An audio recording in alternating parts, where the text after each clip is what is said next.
10 reasons why Netflix avoids streaming old movies. So we've all been there. We've all purchased a Netflix subscription, browsed through the content, and then become dismayed when there's nothing over 5 years old on their streaming service for the most part. So there's a number of reasons for this that we're going to go through. Some of them are straightforward. Some of them are a little conspiratorial, but that's always fun. So I hope you'll join me for these 10 reasons why Netflix avoids streaming old movies.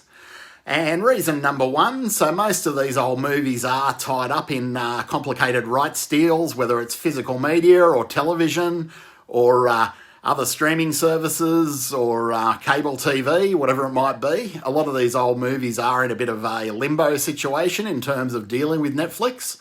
So that's the big one. And number two is Netflix do prefer to produce their own content in-house.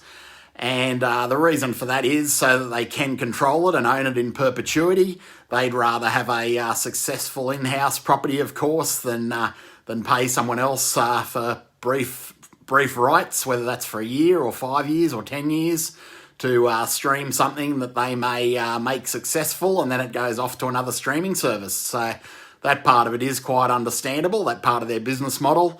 It's pretty hard to buy something out from under you when you own it completely and you won't sell it. So that's why they do tend to prefer, of course, Netflix original content to basically picking up the rights to anything. And number three, Netflix basically is ideologically driven, whether we care to admit it or not. These people are of a certain age, they've gone through college, they've become part of a fairly West Coast kind of a cult in one sense. Every bit as much of a cult as the right-wing cults can be. And they do see things through a fairly one-eyed lens. So unfortunately, a lot of old movies don't really gel with a lot of this new ideology that Netflix does subscribe to, if you'll pardon the pun. And they're probably quite triggered by a lot of these old movies, situations, language, themes and so on and so forth that perhaps are a little bit politically incorrect, and they're just as triggered by these sort of things as your average conservative is triggered by your average piece of 2025 Netflix content. So really it's just different strokes for different folks, different offence taken for different content, whether someone's conservative or left-wing. And Netflix are very ideologically driven because they are a younger company, I guess, and they've been through that whole college system. And they do live in a bit of a bubble, to say the least. Whether you agree with their ideology or not, the bubble is very real.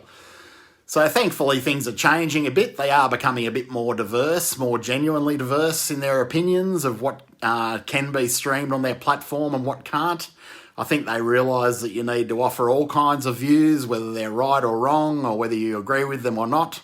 It's important to have both woke content and not woke content, I guess, to please 100% of your prospective audience, whatever your own personal ideology is.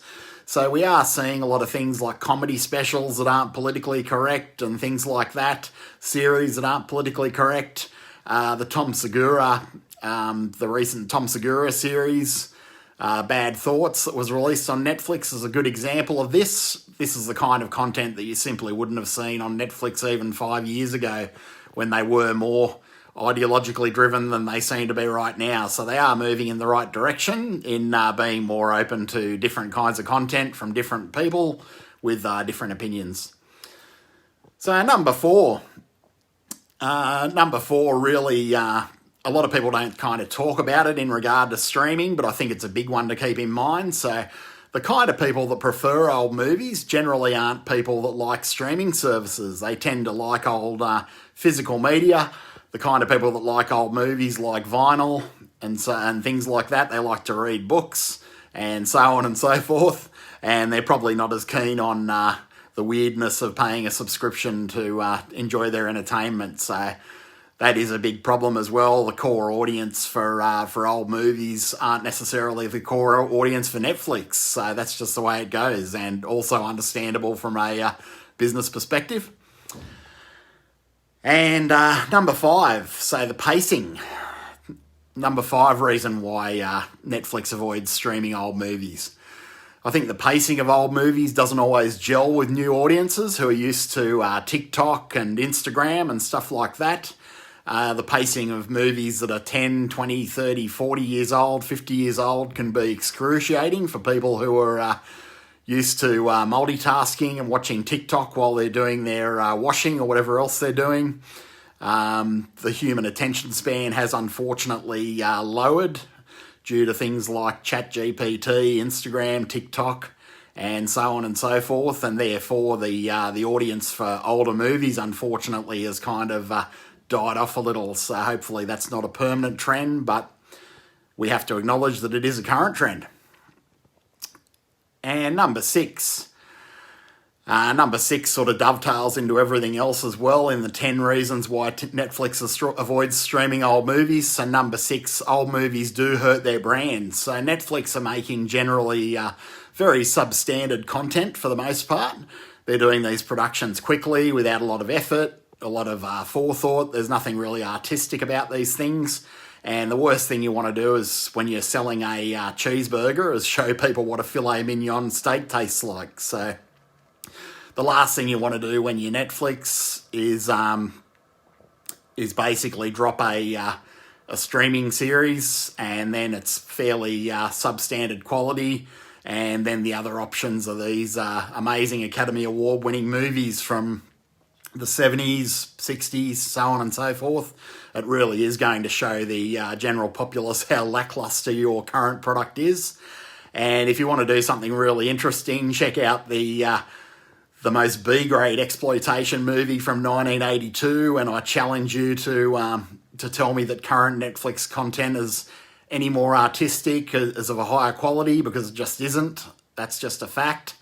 Even an old exploitation movie like Humongous from the early 80s, a B movie about a monster on an island, a slasher monster on an island, even that's of a higher quality by every single metric than basically anything that Netflix is making, which is kind of sad that their content is so disposable, but it does keep in with the theme of a streaming service, which I guess is supposed to be disposable content. So old movies don't really fit into that business model for them again. So number 7. So most of the greatest movies throughout history do come at a hefty price tag. I mean, you need a fair-sized investment if you're going to purchase the long-term streaming rights for Jaws or Star Wars or anything like that. And it's simply just not viable for a streaming service like Netflix to buy all of the big names in old movies, and they're the main ones they're interested in. And frankly, they're not interested in any of the great movies that are perhaps a bit of a lower profile and more affordable, because they just don't have that sort of vision over at Netflix, unfortunately. So number 8 in the top 10 reasons why Netflix avoids streaming old movies. So most studios now have streaming services, so Netflix are in a bit of danger of becoming redundant, of course.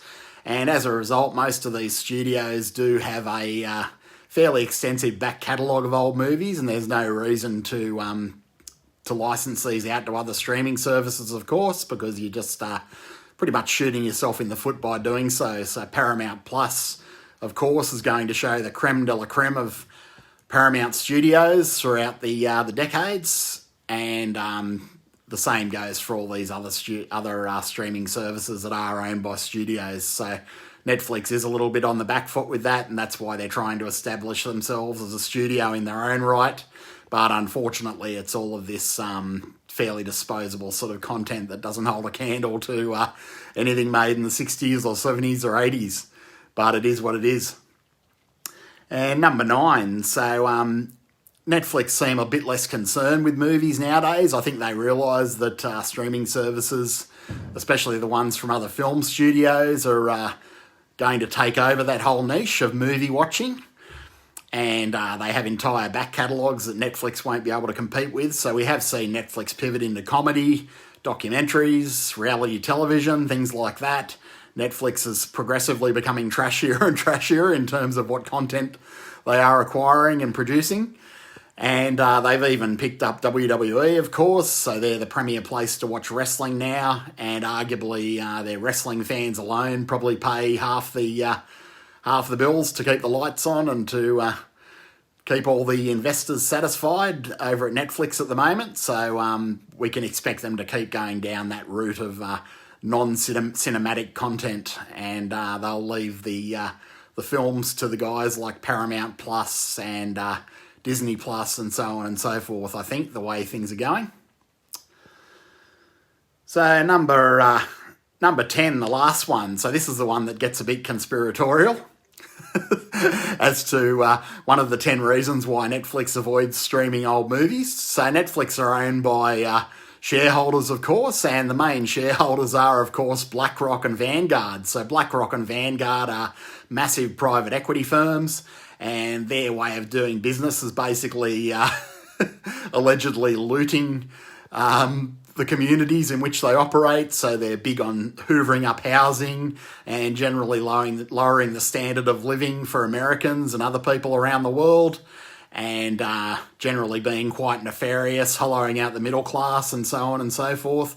So the last thing that BlackRock and Vanguard, and by proxy Netflix, want is for you to be watching a movie from the 60s and 70s and saying, hang on, why was the standard of living so high in the 60s and 70s? Something's amiss. These guys on this plane have got so much leg room. How can this working class family afford a mortgage in the suburbs? Why is this family affording to go out to eat when the father's just a factory worker? They don't want you seeing any of that stuff. They want to condition you with their content into basically thinking that you're a loser, you deserve everything that's happening to you, and any money that's getting stolen to you from big evil private equity firms, you basically deserve. So it's safe to say this is all alleged, by the way, but I don't see any reason why the biggest shareholders in a streaming service wouldn't do this. It seems to make perfect business sense to me.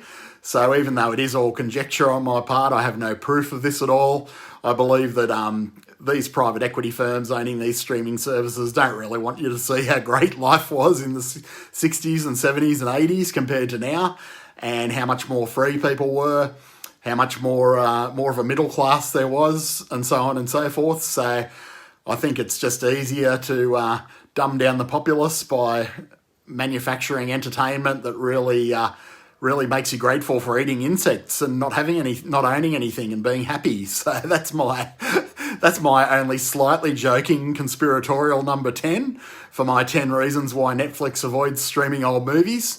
But you've got to have a laugh about these things because laughter's the only way to combat all of the doom and gloom out there. So I thought we'd have a bit of a laugh with an only slightly exaggerated 10th example of the 10 reasons why Netflix avoids streaming old movies, or at least they're masters at BlackRock and Vanguard. So I hope you've enjoyed this video. It's a little bit of a different type of content here at Fulci Metal Jacket. Normally we're reviewing movies that are lurking and loitering on the outer fringes of the mainstream.